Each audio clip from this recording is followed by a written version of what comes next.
All right, so in this video, you're going to see me brief an instrument approach. A few things I want to tell you before we dive into the video, and all you're really going to see here is an example of me briefing myself I think this is the Concord VOR runway 19er right approach. But you're going to look over the approach in a standardized way, and you're going to say certain things out loud. You're going to say out loud what you're discovering. Which approach is it? What are the altitudes? What airport? In a single pilot environment, speaking out loud like this will give you some measure of redundancy. So your ears can actually cross-check what your mouth is saying. You can actually hear yourself say these things, and it's an opportunity to potentially catch any mistakes. You're going to look over the approach to make sure you understand it, but of course you're not fully memorizing all of the data.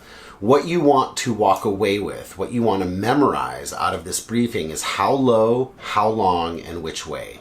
So how low does the approach go? How long, meaning at what point are you going to go missed if you don't see the runway? And which way? What's the first part of the missed approach? That's the mantra you're going to try to come away with that you have memorized.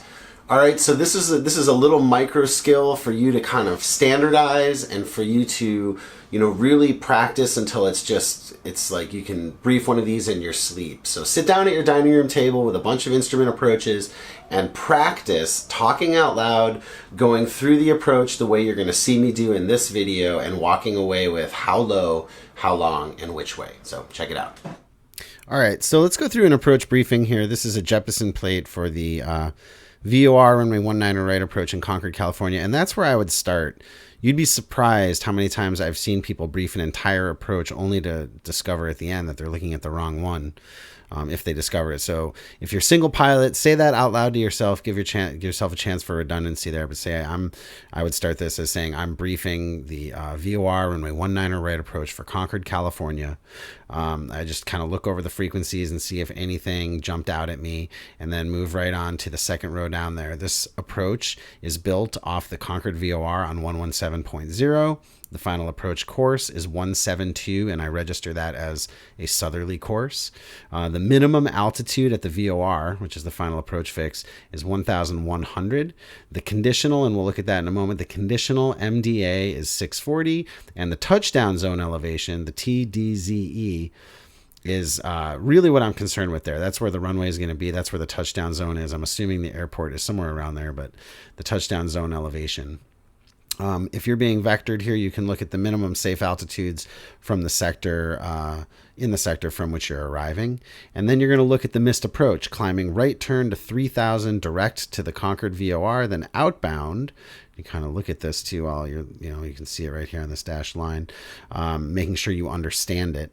Outbound on the Concord VOR runway 004 to Rejoy, at Concord at the 14.9 DME and hold. All right, and then we read over the notes. DME is required for this approach. I can use GPS in lieu of DME, but I have to have one or the other. The circling is not authorized at night to those runways. The visual glide slope indicator and the descent angles are not coincident. Okay, that makes sense. That's pretty common. Runway 19er right helicopter, that doesn't apply to us. And pilot controlled lighting is on 119.7.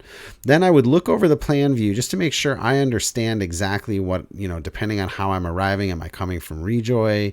Am I doing the procedure turn? Am I being vectored? Just making sure that I really understand it. And then I look at the profile view to make sure I understand the altitudes and recognize that Huck V is an important point here. So making sure I understand how to identify Huck V. All right, off of the Skaggs Island VOR or the 4DME, or if I have a GPS, that's another way.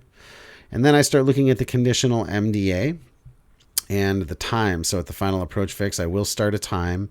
This is the missed approach point at 3.2 DME from the Concord VOR.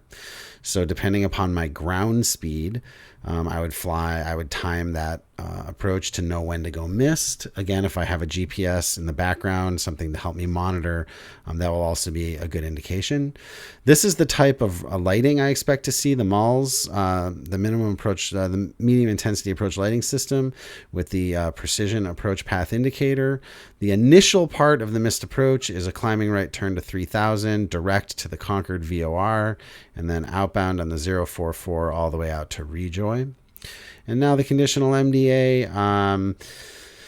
Let's see here. If I